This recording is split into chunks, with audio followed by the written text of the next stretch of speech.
there! Okay, I want you to use your imagination for a second. Picture North America way back in the 1700s as a giant, massive playground.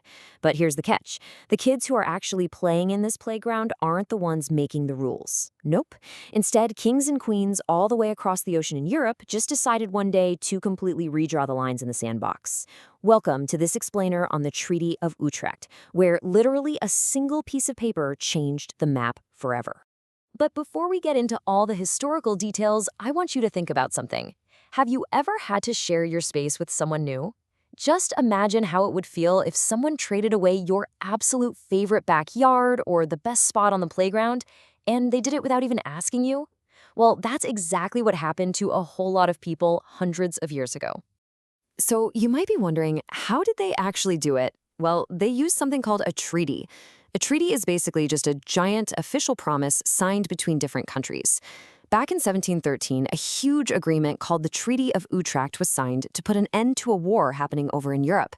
And as part of that giant promise, they completely changed who owned what land over in North America.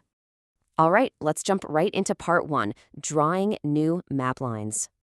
To carry out this giant promise, European rulers basically got out their ink and quills and just started drawing entirely new map lines. Just thinking about the actual pages of the Treaty of Utrecht, these old, dusty documents, it's crazy to realize they started such a massive ripple effect. Because what's truly wild here is that kings and queens in Europe were making all these rules and trading all this land without ever actually crossing the ocean to see it for themselves.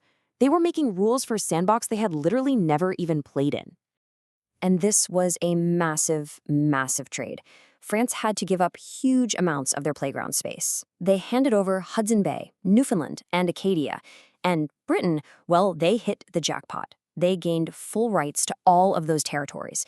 It was an absolutely huge swap. Which brings us to part 2, the Acadian story. Now, we have to remember, this wasn't just an empty sandbox. Real, actual people lived there. The Acadians were incredibly hardworking French colonists who had really deep roots in this land. They worked together to build these special dirt walls called dikes. Think of them kind of like the ultimate permanent sandcastles used to hold back the ocean water, so they could farm the really rich, salty soil underneath. They absolutely loved their home, and they had built a beautiful life together there. So when the British suddenly took over, they kind of just expected the Acadians to up and move. But a man named Father Felix Payne, speaking up for the Acadians, made it super clear why that wasn't going to happen. He explained that to move would expose them to hunger, forcing them to leave the exact places where they got all their food. In simpler words, there was no way they were going to pack up their families and move to a rough, scary forest just because some kings across the ocean changed the rules. They wanted to stay right where they were. And so, they stayed. And you know what happened next? Their population completely exploded. They went from having about 2,500 people to a massive 14,000 people over the next few decades. Now, as you can guess, this created a really, really big problem for the new British rulemakers. Suddenly, they had this huge growing population of French-speaking folks living right smack inside their newly won borders. Okay, moving on to part 3, the mystery borders. I really want you to ask yourself a question here. Did these European kings actually have any clue what they were trading? It's a funny but honestly incredibly confusing reality. They were trading huge giant chunks of land that they hadn't even fully seen yet. The whole map-making process was just a total mess. The treaty used this really fancy-sounding phrase, saying they were trading land with its ancient boundaries, but historians tell us nobody, and I mean nobody, actually knew what or where those boundaries were. That phrase meant absolutely zero. Plus, vast amounts of land in North America were totally undiscovered by the Europeans anyway. Because of this big mystery, Britain and France just kept arguing over who owned what, creating these huge zones of disputed territory, kind of like drawing an invisible line in the sand and then arguing about where it is. To give you an idea of how hard it was to even figure this map out, explorers like Louis Joliet and Father Marquette literally had to travel in canoes with First Nations guides just to see what was actually out there. They were trying to figure out the size of the playground as they went. This takes us to part 4, the First Nations. And honestly, this is the most important part of our whole explainer today. What about the kids who had been playing in the space long, long before anyone else even arrived? When all these kings and queens were making their giant promises and trading land back and forth, did anyone ask the First Nations? The answer is a hard, resounding no. The Europeans negotiated this entire massive treaty without ever once consulting the First Nations people about their very own land. There was a gigantic difference between the nice words written down in the treaty and the harsh reality on the ground. The paper promised that everyone would behave peaceably and enjoy liberty in trade. Sounds great, right? But what actually happens?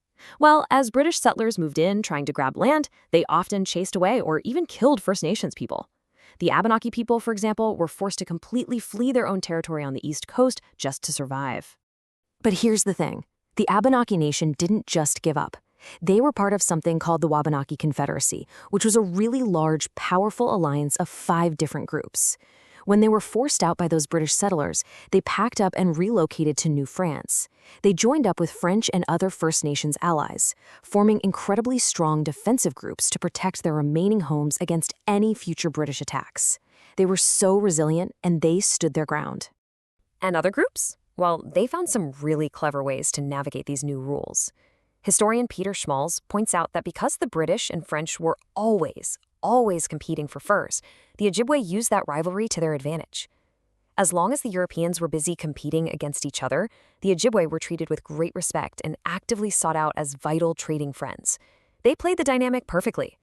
Finally, Part 5, Maps change, people remain. That giant promise from way back in 1713 didn't just end there. We can still feel its ripples today. It's an amazing example of how culture survives. Even though the treaty handed the French colony of Acadia straight over to the British hundreds of years ago, the French culture never disappeared. In fact, today, the Canadian province of New Brunswick, which used to be part of Acadia, is officially bilingual. English and French are both spoken there with equal rights. The map lines might have changed, but the culture stayed incredibly strong. So this leaves us with one big final question to think about. If leaders far, far away draw a new line on a map tomorrow, do the people living there instantly change too?